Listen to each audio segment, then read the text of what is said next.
Hi mga ka-Dream Homes and welcome back to my channel, and nandito tayo ngayon sa may Kupang Antipolo Rizal, and then ang ipapakita ko sa inyo, it is a 3-story townhouse for sale. Kung bago ka pa lang sa channel na to, please don't forget to click like, subscribe and hit the notification bell para updated ka sa mga bagong video na i-upload ko. So tara, simulan na natin yung house tour guys. Property mga ka-Dream Homes, ayan o. So 3-story siya.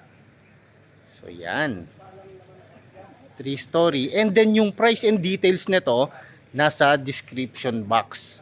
So iba-iba yung price niya since 6 units ang ginagawa. So ito pa lang yung natatapos guys. So yung iba pre-selling pa lang. Kung hindi naman kayo nagmamadali, so pwede kayong kumuha ng mga pre-selling units dito. So napaka-elegant guys ng property na to. Ayan, napaka-modern. And then pagpasok natin guys, magugulat kayo dahil ang ganda ng loob ng property. So ngayon tignan ulit natin yung facade ng unit. So yan siya. And then dito naman, 2-car garage siya. So kasya dito SUV or sedan na unit. And then ang kagandahan nito, meron na rin siyang bubong dyan na kung sakaling umulan, hindi po mababasa yung property ninyo. So ito na siya guys. So proceed tayo dito sa loob ng property. So wow. So ito yung property guys na sinasabi ko. Napaka-elegant. Halatang hindi tinipid yung mga materyales dito. So yan siya. So ang ganda ng kanyang ceiling, may mga pin lights, and then meron na rin siyang split type of aircon kung makikita nyo doon sa may left side. And then napaka spacious, and ang ganda ng tiles. So yan yung tiles niya. Ang ganda guys. And then yung kitchen. Ito naman yung inyong kitchen. Dito ilalagay yung 1-door fridge ninyo. And then meron na rin siyang range hood. So ito yung kanyang sink guys. So yan, ang ganda ng pagkakagawa dito ng cellar. So ayan siya. Meron na rin ditong counter. Ayan, pwede kayong maglagay dyan ng 2 chairs for your breakfast nook. And then tignan ulit natin itong space na to. Yung living area and yung dining area. And then may kita nyo, ayan, may mga hanging lights. Ayan o. Ang ganda na kanyang lights na nilagay dito ni seller. And then proceed tayo dito guys sa likod. Nandito kasi yung maid's room. So ito yung maid's room. So yan, napaka-spacious din. Kung dalawa yung maid's room nyo, pwede kayong maglagay dito ng double deck. So malaki yung space niya. So yan. Okay, and then dito naman yung washing area. So ito. So washing area. And then proceed tayo dito sa may powder room.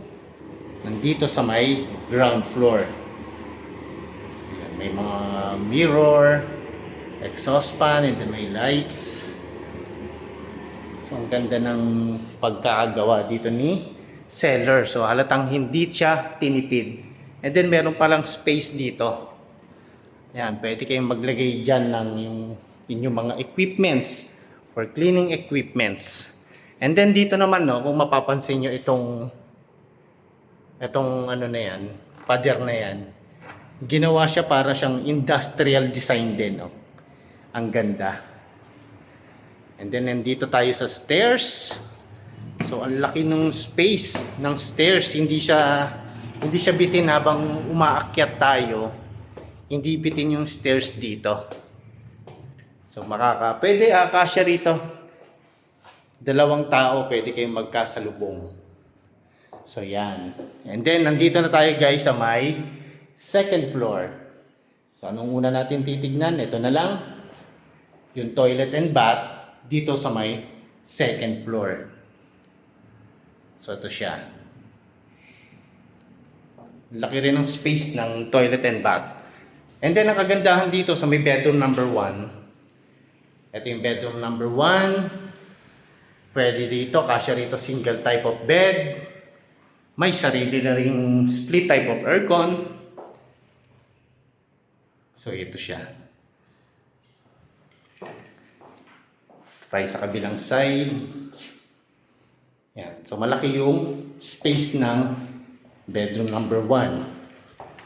So now, proceed tayo dito sa bedroom number 2. Bedroom number 2, meron na rin siyang sariling split type of aircon, guys. So ayan, ang ganda ng kanyang ceiling. Napaka-spacious, ang daming socket, guys. So yan. Alright. And proceed tayo ngayon dito sa may another bedroom. So master bedroom, guys, ito. Maganda yung nasa third floor ko, makikita nyo mamaya. Master bedroom. Ayan, napaka-spacious. Kasya yung king or queen size of bed. Marami na ring sockets. Ang ganda ng kanyang ceiling. And meron na rin siyang sariling split type of aircon. And nandito naman yung kanyang toilet and bath. May mirror na rin. Wow. And then dito, guys, ilalagay yung built-in cabinets. Alright, so proceed na tayo ngayon sa my third floor. Ito maganda. Itong part na to. Kasi once na nakaakyat na tayo sa my third floor, meron kayo ritong overlooking view. So ayan.